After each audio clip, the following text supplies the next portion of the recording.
Hello everyone. So a couple minutes ago I finished chapter 17 of The Last of the Jedi Return of the Dark Side. So Ferris, Trevor and Flame have made their way to the Residence Tower to rescue the Russian delegation, and Ferris doesn't quite know what to expect, but of course being a double agent and having access, he's able to quickly get into the tower. And they make their way to the 210th floor from the lobby and level 210. And they see a couple prowler droids and spider droids. Ferris says he can take them out, but they're going to send a signal. And so they'll have to prepare for reinforcements then. And he asks if Trevor has some smoke grenades, because they'll need it for cover. And Trevor says he has some there. And Ferris activates his lightsaber and Flame's eyes just widen, and Trevor goes, "Did I mention Ferris trained as a Jedi?" And Ferris very quickly takes out the droids. And he hears Flame say, "No, Trevor, you didn't mention it." And then Ferris opens the door, and then you've got Robin, Sark and other delegation members there, standing there, holding out blasters, assuming that Ferris is there to arrest them. And Ferris explains he's not here to arrest them, and he's here to get them home. And Trevor tells him that the stormtroopers are entering the building, and there are more spider droids coming. And he says that didn't take long. And Ferris says that they've got to get to the landing platform and they can't take the turbo lift. And he says, "We'll take the stairs." And Robin Sark says, "There are no stairs." And Ferris says that he may have to chance the turbo lift, or they can try and go out the window through a liquid cable, but they'll be spotted, and they can pick off on this if they have the range, and they do. And Robin Sark then suggests the utility lift, which is usually used for linens and room service trays. And he says it won't fit all of them at once, but it will hold a few of them at a time. And Ferris says that's a good idea and tells Trevor to start setting up the smoke grenades. And they start, and the utility lift is very small, can only hold about, 3.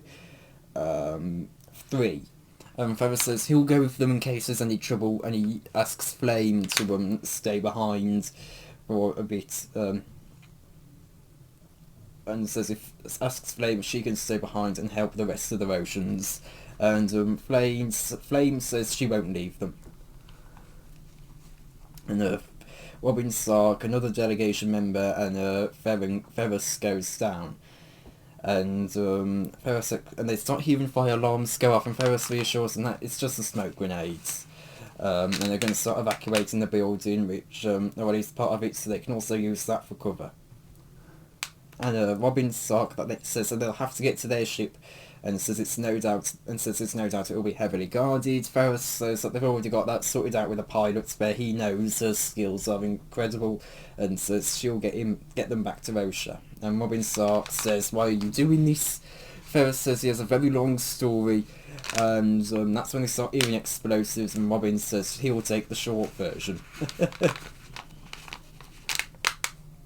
And they get down to the 200th floor, and they emerge, listen carefully, and with their hoods up, they make their way over to the airspeeder, and it's a bit too small. That was Ferris's mistake, but there is another larger airspeeder nearby that can fit all the delegation members, Flame, Trevor and Ferris.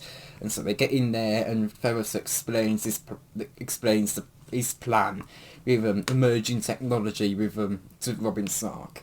Robin Sark says he doesn't know if it's possible, but if it is, and that's where he ends off. And eventually the others start coming, and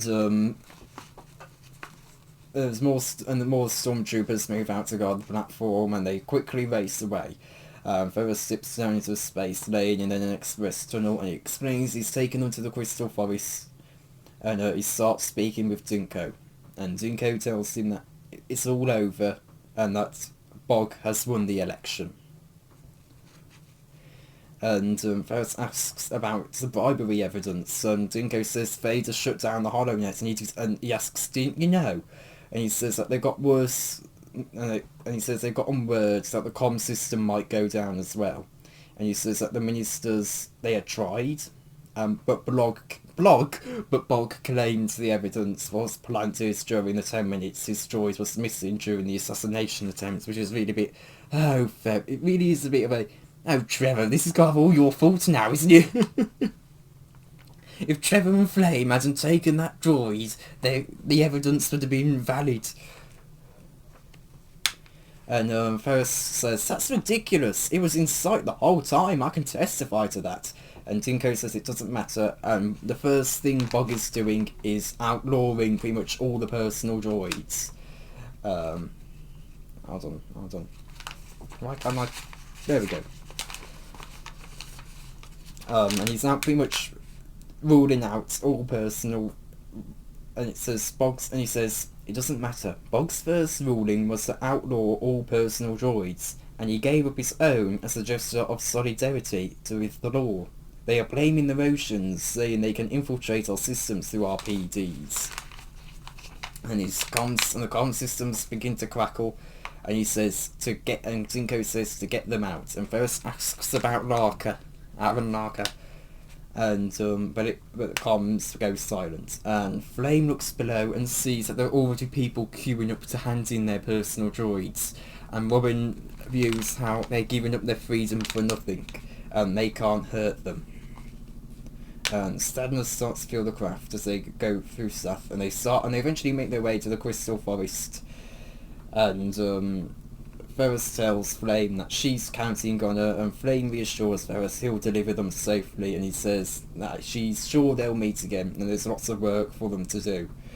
And Robin Stark thanks Ferris, and Ferris tells him that you have the information, use it if you can. When you get back to Rosha, I'll get you in touch with the Resistance here. There's someone named Firefolk who can work with you. And Stark nods and makes his way to Flame's ship. And Trevor asks if Ferris is coming, and Ferris says no.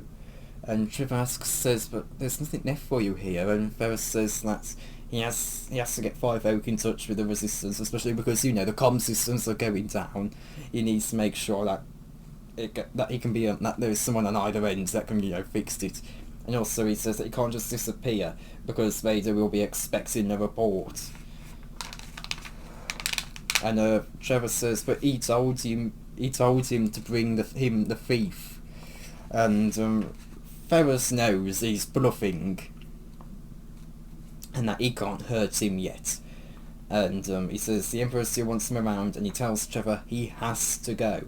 And Trevor wonders what he's saying, and he doesn't get it. And he says this could be your only chance to leave, and you're staying. Flame calls for Trevor, saying that they've got to go now, and Trevor says to go, and he says, promise me you'll get back to the base. And Trevor says nothing, and Ferris shouts out that no matter what he'll find him.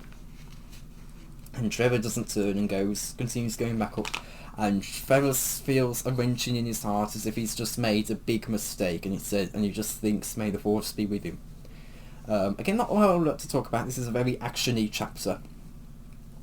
But you really do feel that defeat of Bog winning the election. It really felt like there was something about it. And of course we knew it wasn't going to work out well. But it feels like a massive defeat, given the fact that Bog won the election. It feels like such a massive defeat and such a massive disappointment. In a good way. I want to make it clear, in a good way, disappointment. Again, Order 37. There's only one more chapter now for that to occur. Because it says because the thing is, I accidentally spoiled myself on Wikipedia earlier when looking at the Jedi Asteroid page. So possible spoilers ahead for Last of the Jedi. I'm not sure because Wikipedia is really unreliable when it comes to Last of the Jedi for some reason.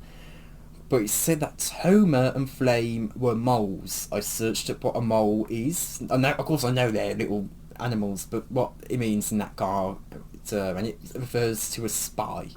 And I thought, oh great, I've spoiled myself. And I kept thinking about it, and I've thought about it quite a bit, and I can't really believe it just yet. It's something where I'll have to see it to believe it, because first off, Wikipedia is incredibly unreliable with Last of the Jedi, especially with Dark Warning, but Last of the Jedi as a whole. It says that there was a Peace Naturian in Dark Warning. There was never a Peace Naturian in Dark Warning, and nothing on his page even happens in the book. Manili Tun was referred to as Dr. Naturian, but it's just another name for him.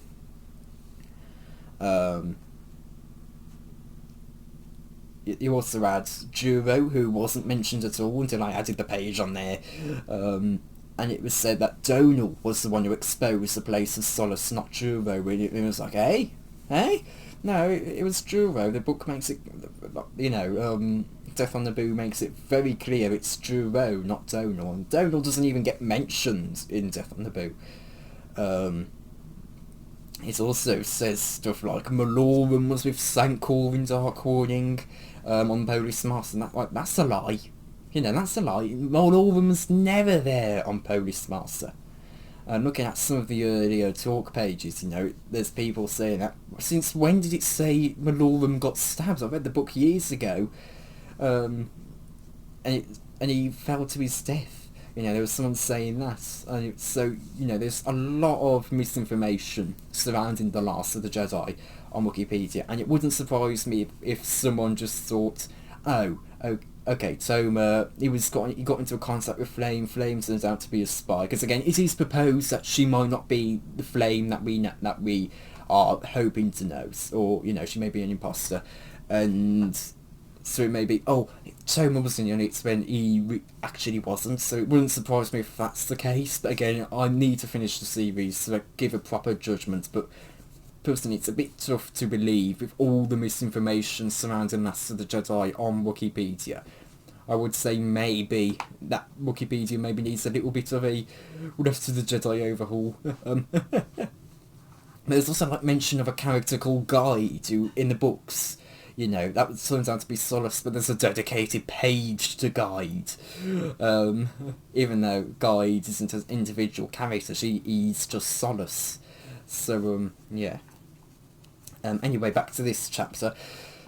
I'm not sure if I have anything else to say now. I really can't say all I had to say, really. It's... Trevor, he wants Ferris to come with him, and Ferris, of course, he has to stay behind, he has to keep staying behind, and you really just see Trevor's frustration. To Trevor, he can't see why he's staying behind. And it really is, why can't you just come? That's what Trevor's thinking, and you really do feel for Trevor. But you also understand it from Ferris's perspective, He's trying to work as a double agent, trying to learn as much about the Empire as he can. He can't just leave either, because he's got to give reports to both Phaser and Palpatine. And... yeah, he can't go yet. And also, being a double agent now, he can't really... if you think about it, he can't really be entirely sure that he'll be fine to go back to the Jedi base for a little while without being tracked of some sort. He was aware of being tracked by a Prowler-shoid, and he almost missed a sensor tag in the Tangle's web. So, yeah. Anyway, I think that brings an end to this review, and I've only got one more chapter left, chapter 18. So, thank you all for watching, and goodbye. So I've just finished The Last of the Jedi Return of the Dark Side, which is pretty good going. I only started it, 2 days ago. So it is still the 4th of February. But anyway, Ferris has come back to Imperial headquarters, and there's quite a bit of activity going on. And Aaron Larker brings Ferris to his office. And he says, and Ferris says that he's sorry that he lost the vote, and Larkus says that he should have seen it coming, and he counted on the loyalty of those who were once his friends, and now his Russian friends will die for his blindness, and Ferris says he hopes Robin Sark is safe. And he said that by now he should be off planet and off to Rocha. And Larker is incredibly thankful, and he proposes to Ferris that he should out him as the thief. And Ferris says that he can't do that, and that he didn't steal Bog's droid. And Larka says, so you do know who stole it. And he says, nonetheless, it will take the credit for it. And Larka explains that Vader is going to turn the city upside down just to prove a point, and he can't let that happen. And he still wants to give. And he says, I can give this to my city at least. And Ferris says he won't let him do it. He'll be arrested. And Larka argues that they won't arrest him. And he says that he still has enough of a following on Samaria, even though he's no longer Prime Minister. And he has enough of a following on Samaria for them to be cautious. And he says he can claim they were trying to find evidence. He was trying to find evidence of Bog's bribes. And he says the accusation is out there thanks to the Resistance. And he says there'll be some who believe him, and it will be worth a shot if he's able to keep. And he says it's worth a shot if I'm to keep my base of support. And he says he's the only one Vader will believe. And he says if he has an excuse to go raiding the city, you and I know he'll use it as an excuse to locate any Resistance members. Ferris says Vader hardly needs an excuse.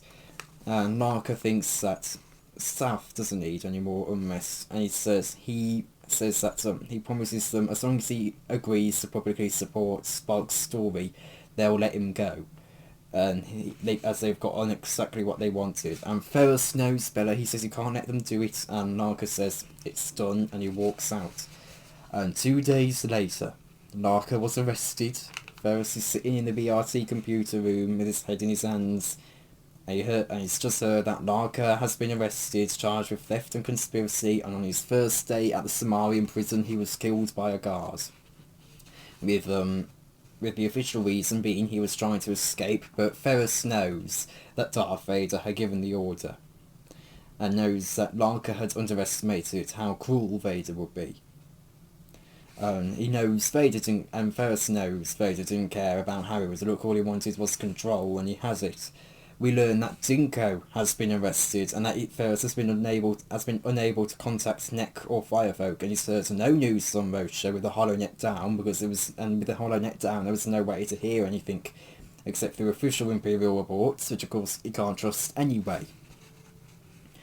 And he doesn't know if the Russian delegation made it out of Samarian airspace, but he assumes they're fine. Otherwise, he thinks that he would have heard if they hadn't made it out. And he feels a surge of sickness come over him, and he raises his head to see Vader, and he looks at him and he loathes and he has loathing and raging goes through Ferris, and he looks at Vader and just thinks murderer. Vader tells him the inauguration is starting soon, and Vader says the HoloNet is back up, and there's one news story that and he says the first transmission will be of interest to Ferris in its first broadcast. Ferris he turns on the broadcast, and Ferris realises he made a big miscalculation. The fleet in the Murtu wasn't getting ready to invade Samaria. It was getting ready to invade Rocha. And it's all in smoke and smoke and fire, and it's all devastated and destroyed. And there was the landing platform with a sleek red ship, which is of course flames, and it's now a smoking ruin. And Vader says that members of the Russian delegation that fled Samarian jurisdiction were among the first deaths. And he says Bog Davinion's attempted assassination has been avenged. And Ferris sees so many bodies there. He sees Robin Sark's body. He sees other bodies. He sees twisted metal and an outflung hand. And he thinks Trevor is dead. He just thinks Trevor. And Vader says it's time to go. And Ferris just feels something shatter inside him. He feels how he had miscalculated everything and failed everything. And he felt so much guilt for sending Trevor and the delegation straight into it. And he thinks he has failed them all. And I think this would have been a great point to end the book, but it goes on for a little bit longer. We see it from Trevor's perspective, and it's after the invasion, and Trevor's huddled under a blanket, and Flame's nearby a fire with cooking something for them in a park in the capital city with the city in ruin, and they both wear hoods to disguise that they aren't Roshians, and Flame has a livid red burn on her head, and we learn that Trevor owes her his life because she's dragged him from a burning transport, concealed him in a utility cart, and somehow got them off the landing platform and away from the blaster fire. And she's made him keep walking when he didn't want to walk, and she found the cloaks that concealed their burns and blackened clothing. And someone nearby in the park that they're in is watching the HoloNet on a vid screen and seeing, and Trevor's struggling with it because this is all too familiar. The invasion, the Stormtroopers, the blasting of Imperial propaganda. It's just like how it was on Balasa, and he couldn't bear it again, and he thinks, how could he bear it? And of course it says, and then the announcer is saying, and today Bog Davidian on his official duties as ruler of today Bog Davidian took on his official duties as ruler of Somalia.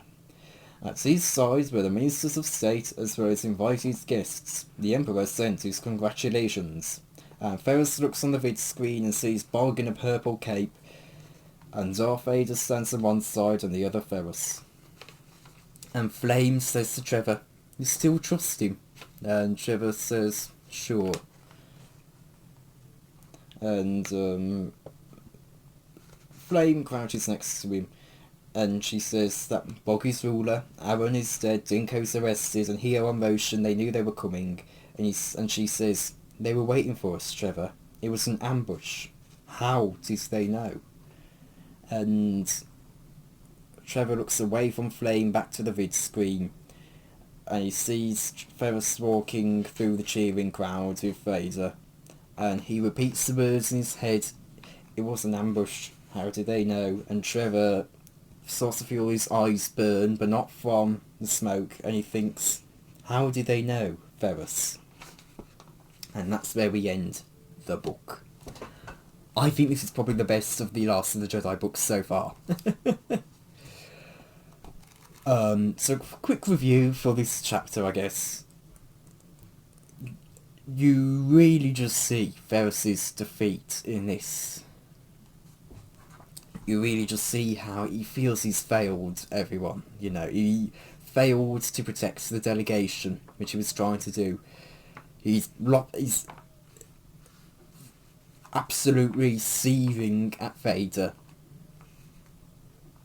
There is just so much emotion for this chapter, and it's just so good. Again, I think this may just go up with one of the best chapters in Last of the Jedi. I do think it maybe drags on a little bit too long with Trevor.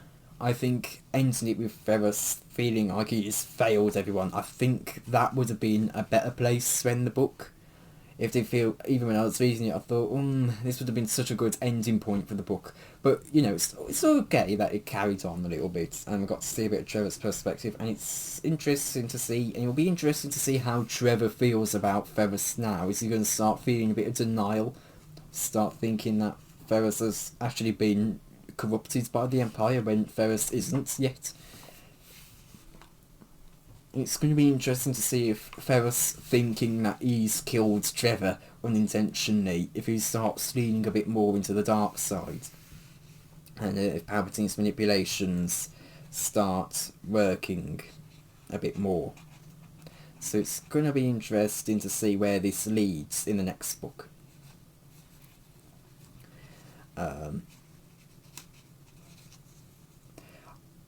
If there was anything I was struggling to keep, so now I'm talking about like the book as a whole, if there was anything going on, I was struggling to keep up with the book, but that's not the fault of the book, that's the fault of me for reading through it so quickly. You know, I've gone from chapter 9 to chapter 18 today. yesterday I went from chapter 4 to chapter 8. The day before I went from chapter 1 to chapter 3. I really went through this book. So there is a lot that I went through in only a short amount of time. So that's why I was struggling to keep up with it. But it is such a good book as well. I think if I do read this series again, which I think I may do, I think that's something that will happen in the future, hopefully. Hopefully I'll read this book maybe a little bit slower, because again, even though I really enjoyed the book and had a lot of time to read it, I think it may have benefited if I slowed down with reading it. Because I've made quite a few mentions of how I had to go back in the book and catch my mind up of what was going on and what has happened, because I was reading it faster than I could keep up with it. So yeah, it's also going to be interesting to see how the next couple books, what they're going to be. I am a little bit disappointed we didn't get any Keats freely in this book, because I love Keats, I love him. I've said it since Underworld, I really like Keats' character. I think he's my 4th favourite Star Wars character. He's just such a joy. And it's a shame that he didn't get any scenes in this book, he only got a passing mention. But hopefully we get more Keats later. But I don't quite know what his involvement in this book could have even been, aside from having a transmission to Orion aside from us just seeing that transmission to Orion. But yeah, I really enjoy this book, I've made that clear already. Again, I think I guess going for the top 6 now, given I've read 6 of them. I think for Last of the Jedi, my ranking at the moment is Return of the Dark Side on the top. Then I think The Desperate Mission. I think then A Tangle's Web. Then Death on the Boot. Then Underworld. Then Dark Warning. It really started to pick up on this book, I think.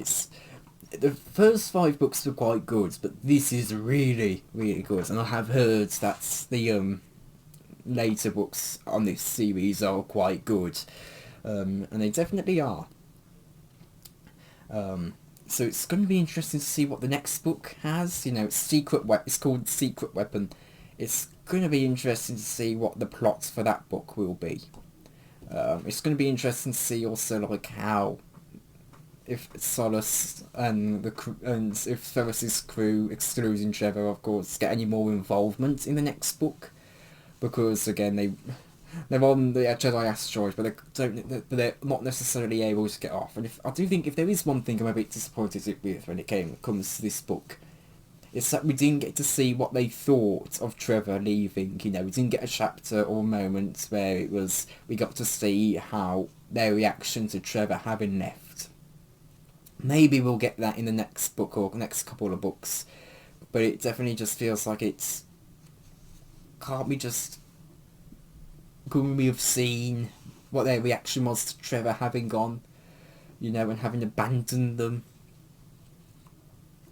But yeah, I think this was a really good book. There was a lot of tension between Ferris and Trevor as well. And I think this is what kept the book feeling unique from the other ones. They weren't just travelling buddies in this. Trevor can't understand why Ferris is working for the Empire and why he keeps staying behind. And it's going to be interesting to see how that develops in The Secret Weapon, because Flame has placed that doubt of Ferris actually working for the Empire and not being a double agent in Trevor's mind. And Trevor, he probably already has some doubts. He definitely just, I don't think he has full doubts. He knows Ferris, he knows that I think he knows that Ferris wouldn't hand himself over to the Empire, but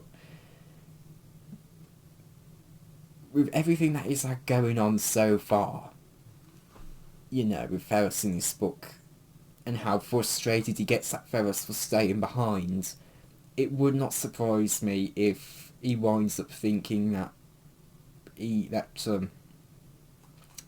that Ferris is actually with the Empire. Also, it's going to be interesting to see how Ferris finds Trevor is alive, if he even does that. Again, I think that's going to be an interesting progression for his character. He thinks Trevor is dead. So that's going to be very interesting to see how that progresses his character. And also you got Flame there, and I do think, because again, I mentioned in my last review that I got a bit spoilt on Toma and Flame being spies, which again, I kind of believe it, but at the same time it's also, I'm trying not to believe it, and it is a little bit tough to believe for the reasons I explained in that review, which you can probably just skip. You can probably just rewind this video, because it's probably going to be merged in that review anyway, if you want to know why I think that way, but or if you remember, and you think, oh, is she placing those seeds of doubt in Trevor's mind? And I think in reality, no, she just thinks Ferris, is actually working for the Empire, not actually manipulating Trevor. It's going to be interesting to see if that's how Neck and Firefolk feel. I don't know if they appear in the next book. I know apparently Firefolk doesn't, according to Wikipedia, but Wikipedia with Last of the Jedi is not very reliable in the slightest, and I went into that in the last review as well. So maybe Firefolk appears, maybe Neck does, I don't know, maybe Dinko does, but it's going to be interesting just to see how this progresses. I don't know what else to say now. I think I've pretty much said all I wanted to say. So, for the last time, for this book at least, well, okay, until the compilation, thank you all for watching, and goodbye.